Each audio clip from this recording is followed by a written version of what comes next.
Welcome to BhaaviTaram video channel Legacy for the Future. Today we are going to talk about 7 simple steps for building wealth.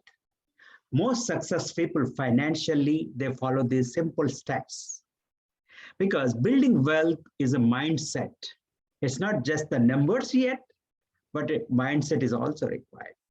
I'm thankful started learning these things and we made some of the changes and on the journey to the financial wealth. And we want to share those things with you as part of our 3 series video of 7 steps to building this wealth, right? So before we go into it, let's jump into the presentation so that we can be on the process of talking about things, right? So before we go, I want you to think about how and why you need to have these things, the 7 simple steps to build wealth, right? They are very important because each one of us want to have enough money to make choices, to have luxury, to have lifestyle. Maybe you want to do charity, whatever your heart and mind desires. But they say, among all the different situations, money is the one of the financial stress is not the good one, besides the health, right? So that's why we are talking about it. Hang on with us. This is the first video of 3 videos. Okay. Now, before we talk into the steps, let's have some idea about the finances, the mindset, the thought process behind it, right? Now, for example, let's say if you have to spend 1,000 rupees or $1,000 of a spendable income, can you guess how much you should earn? Most of the time, when we talk to the friends and family, we talk about our gross income, right? Let's say somebody is making $100,000 per year. Right? That's a gross income. But sometimes we call net pay or take home pay. I'm not making fun of it, but most people say, why do you think they call take home pay? Because the money what they are earning in the job, they can only go to the home. They cannot go anywhere else. But keeping all the jokes aside, would you guess how much money you are to earn if your spendable income is 1,000 rupees or $1,000 a month? Let me tell you, it's 2.5 times. If your spendable income is expenditure is budget is 1,000, you have to earn 2,500. Why? First thing is, the good financial planning, they say at least 20% of the money you have to keep it for savings or some charity, things like that. And 40% goes to the taxes. That means 40 and 20%, the 60% gone. Only 40% is your spendable income. So if you want to have 1,000 as a spendable income, you have to earn 2,500 of the currency what you are spending. Now, I was talking to one of the person recently.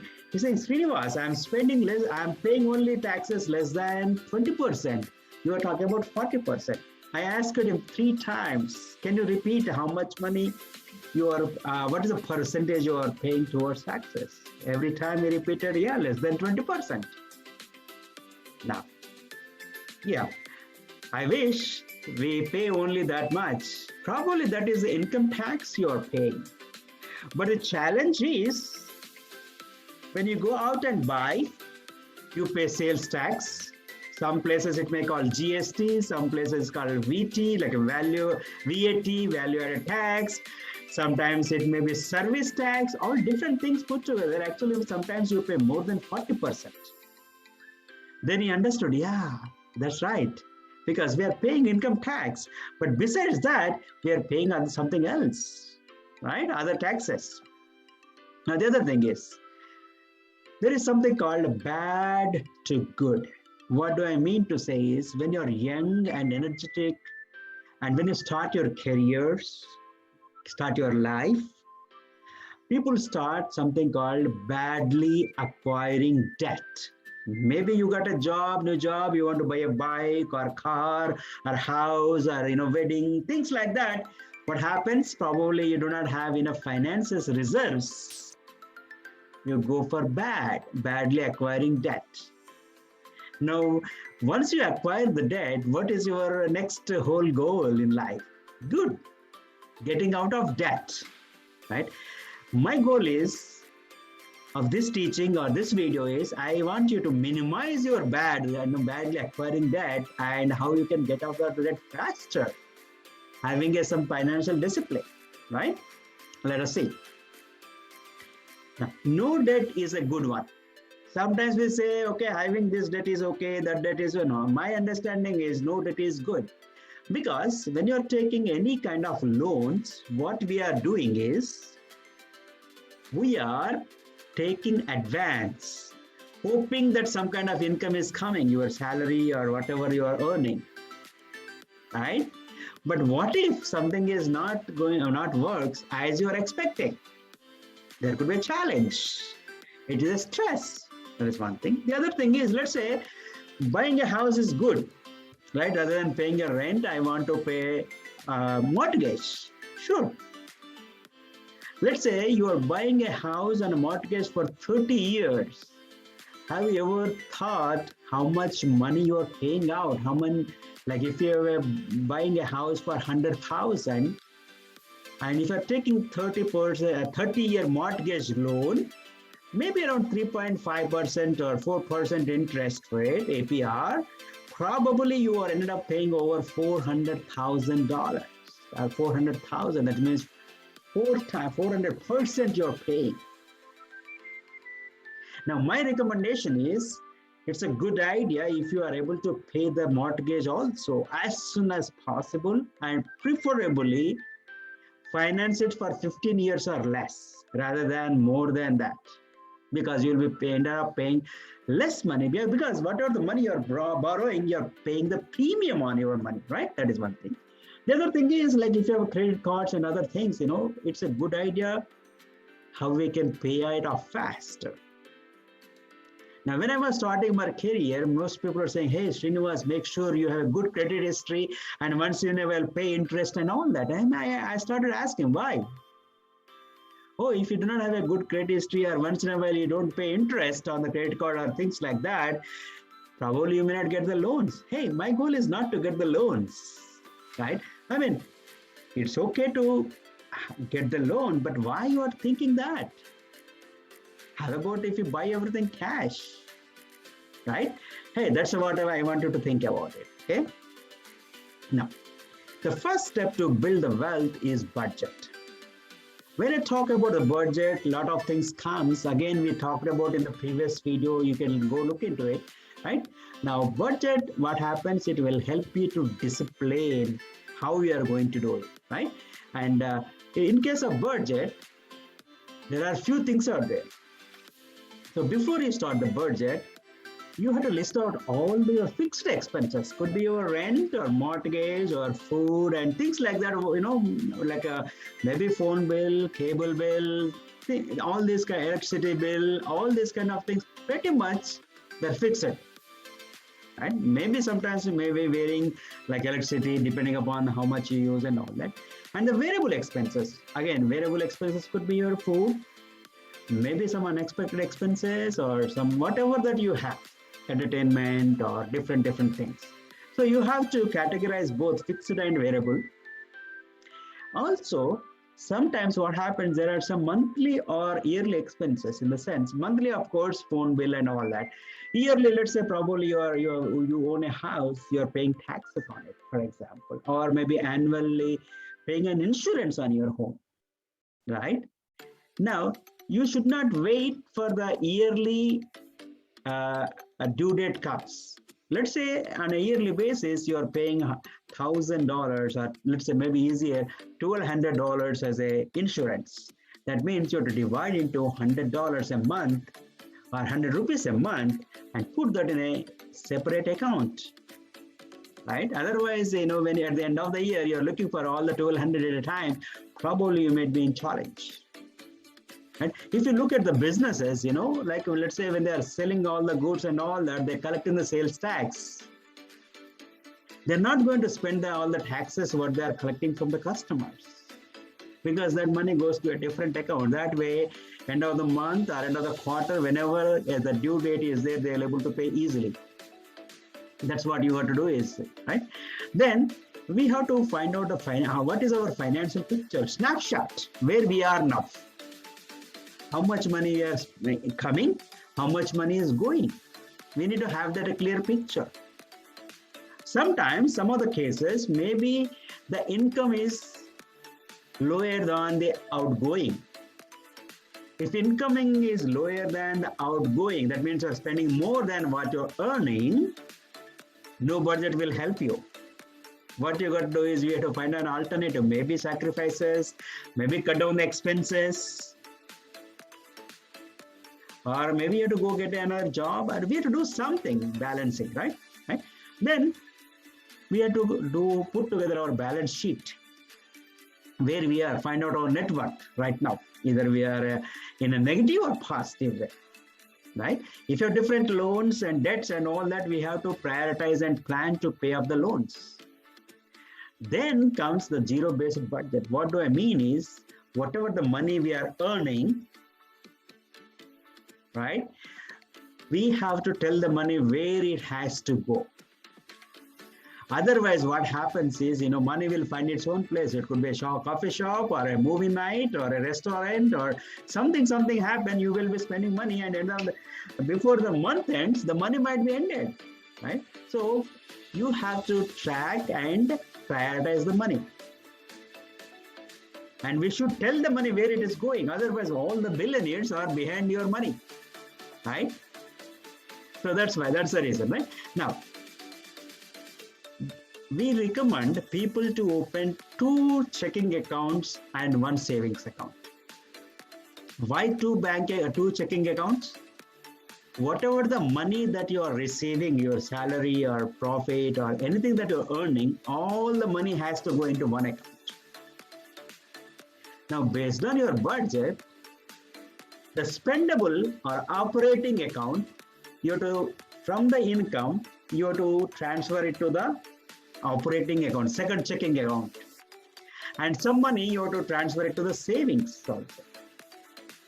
Your goal is to only manage your expenses based on the operating account, whatever the money left over in that second checking account. Because if you are disciplined and strict about it, where you are spending money, how you are spending money, things will change and things will turn around. Now, suppose if you're not really disciplined about it, we have to have a track all the expenses. If needed, for a few months, I would encourage cash envelopes. In the sense, whatever the money is coming in an account, move the operating money to a second checking account.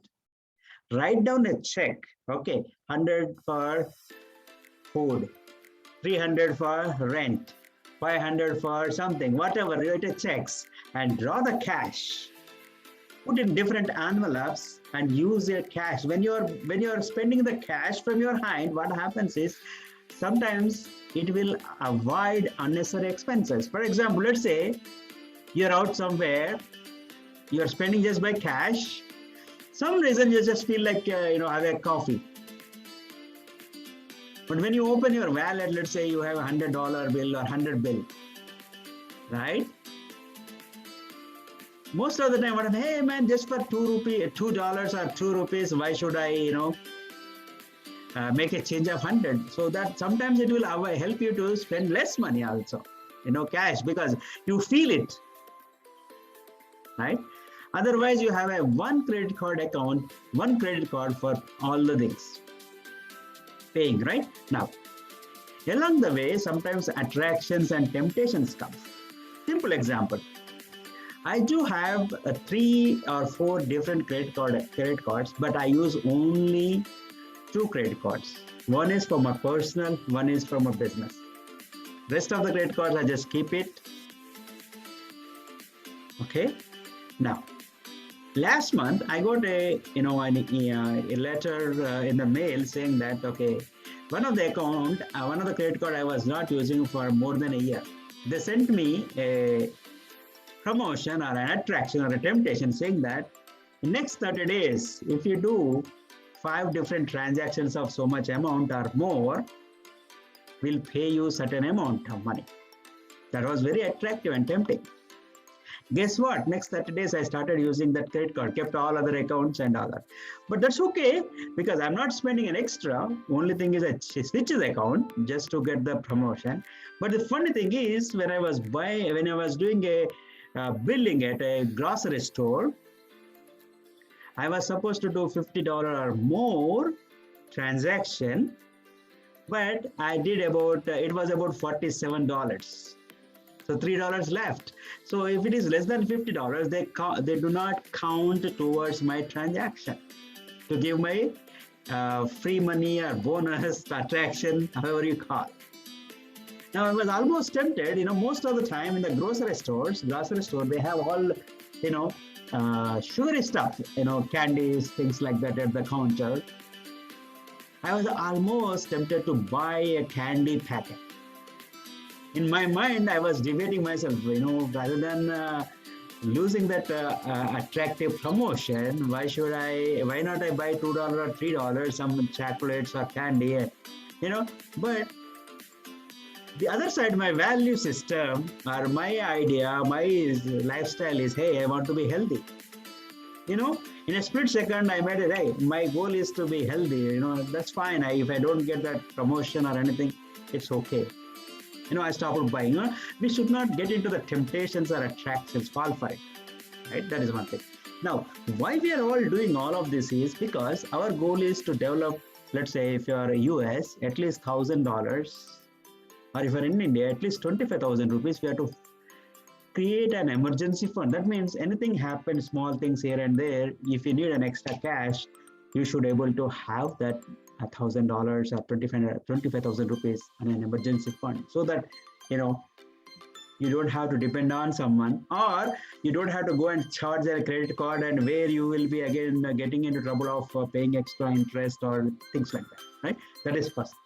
The next thing is, yes, we want to accumulate about 3 to 6 months expenses. That means if something happens, there is no income coming for you next 3 months or 6 months, you should be able to lead your same lifestyle without anything changing, right? So these are some of the goals. But eventually, of course, our goal is to become wealthy, and peace of mind, lifestyle, charity, donations, things like that. All we want to do it, right? So hope this something helps. Now I would encourage, go ahead and find out some very good websites on the web. I'm sure you can find some good websites on a Google if you search for it. A credible website, and study a little bit more how you can implement. And if there is anything I can help you, feel free to reach out to me. Probably I may be able to guide you. Again, I'm not the expert, but I'm practicing most of these things, and I may be able to give you some suggestions. So thanks for watching our video. We would encourage you to share with this information at least with your 3 friends or family, and start practicing, and let's become wealthy. And in next 3 days or 4 days, for sure, we are going to put one more video, what else we need to do besides budgeting.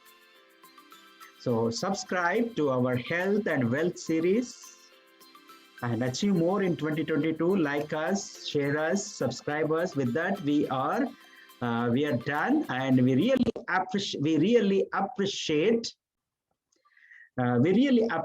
for watching, practicing some of these steps, and building your own health, building your own wealth. With that, bye for now, till the next video.